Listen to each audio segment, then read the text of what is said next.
The Federal Reserve, the greatest scam never told. Or how a bunch of bankers tricked an entire nation into perpetual debt slavery. Once upon a time, in a land where people still thought money had actual value, a group of the wealthiest bankers, financiers, and political insiders met in total secrecy on a private island to rearrange the entire US economic system in their favor. No, this isn't the plot of a Bond villain movie, this is real history. The year was 1910. The place, Jekyll Island, Georgia. The attendees, some of the most powerful financial figures in the world, including representatives from J.P. Morgan, the Rockefellers, and the Rothschilds. Their mission: to create a private banking cartel that could control the entire U.S. money supply, while convincing the public that it was all being done for their own good.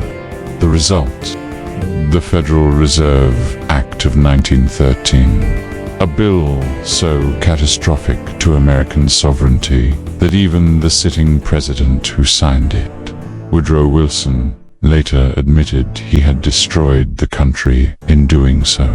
And with that, ladies and gentlemen, the greatest financial scam in human history was born. Jekyll Island, where the scam was born.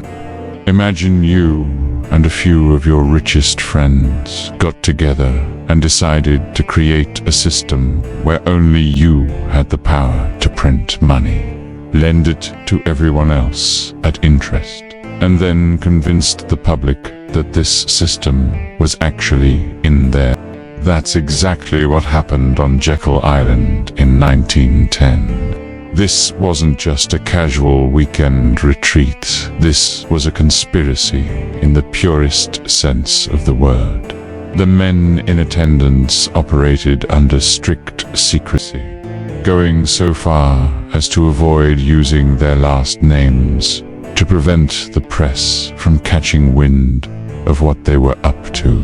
Among them were Senator Nelson Aldrich, the official frontman for the banking elites in Congress; Paul Verborg, a representative of the Rothschild banking dynasty in Europe, and a mastermind behind the central banking model; Frank Vanderlip, president of the National City Bank, an institution controlled by the Rockefellers; Henry Davison and Charles Norton, close associates of J.P. Morgan, one of the wealthiest financiers of the era. Their masterstroke was not just in creating a private central bank, but in making sure that the public believed it was a government institution. Newsflash: it isn't. Despite the name, the Federal Reserve is about as federal as Federal Express. It is a privately owned banking cartel that operates outside the jurisdiction of the US government. Congress doesn't control it. The president doesn't control it. And despite its massive influence over the economy, it has never been fully audited. So, how did these private bankers gain total control over the US money supply? Simple. They wrote the legislation themselves and then convinced Congress to pass it. The Federal Reserve Act of 1913. America sells its soul. When the Federal Reserve Act was rammed through Congress in December of 1913, most representatives didn't even read it. Sound familiar? It was sold to the public as a necessary reform to prevent financial panics and bring stability to the banking system. What it really did was give private bankers total control over the issuance of US currency, ensure that every single dollar in circulation was borrowed from the Federal Reserve with interest, allow the government to go into unlimited debt, funding wars and social programs with money it doesn't actually have. The genius of this scam was that most people didn't even realize what had happened. The government was still printing money, but only by borrowing it from the Federal Reserve. And because every dollar was issued with interest, the total debt could never actually be repaid. Think about it. If every dollar is borrowed into existence, where does the money come from to pay the interest? It doesn't exist. The only way to keep the system running is to create more debt.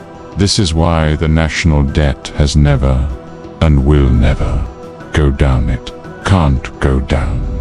The Federal Reserve was now the de facto ruler of the US economy, and the American people had no idea they had just been shackled in financial servitude for generations to come.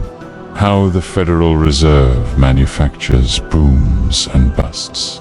Now that the banking cartel had total control over the money supply, they could do something truly spectacular: create economic crises on demand. Here's how it works. The Fed prints money, floods the economy with cheap credit, and encourages borrowing. People and businesses take on massive debt, assuming the good times will never end. Once the economy is heavily leveraged, the Fed raises interest rates, making debt repayment impossible. Businesses fail, banks collapse, and millions lose their jobs. The Fed steps in as the savior by bailing out banks and restarting the cycle, all while consolidating even more power. This pattern has repeated over and over. The Great Depression, 1929, caused by the Fed over-expanding credit and then tightening it overnight. The 2008 financial crisis, fueled by the Fed's artificially low interest rates and subprime mortgage bubble. The COVID-19 economic collapse, engineered by trillions in money printing and corporate bailouts, while average Americans got peanuts. Each time, the same people benefit: Wall Street, the Federal Reserve, and the banking elites. Each time, the average person gets crushed under more debt, lower wages, and rising inflation. The ultimate question: why does the government need the Fed? One might ask, why does the US government need to borrow its own money from a private bank? That's the real kicker. It doesn't. The US Treasury could simply print money directly, without paying interest to private bankers. But if they did that, the Federal Reserve and its private owners wouldn't make billions off of interest payments. And so, the debt machine continued. The national debt is now over $34 trillion, and rising by the second. The Fed prints trillions whenever it wants. Yet we're still told there's not enough money for infrastructure, healthcare, or fixing our crumbling economy. The truth is simple. The Federal Reserve is a parasite on the American people, and its entire purpose is to keep us in debt. And until people wake up and realize that the real rulers of the world aren't politicians, but bankers, nothing will change. The Federal Reserve is the greatest heist in American history, yet most people don't even know it happened. The only thing more shocking than the scam itself is how few people even question why a private banking cartel has total control over our money supply. And as we'll see in the next chapter, this financial control is just the first step in a much larger system of global domination. One that involves corporate influence, intelligence agencies, and economic warfare on a global scale. Stay tuned, because it only gets worse from here. Like and subscribe for the next episode. Click the notification bell to have instant access to all of our weekly content.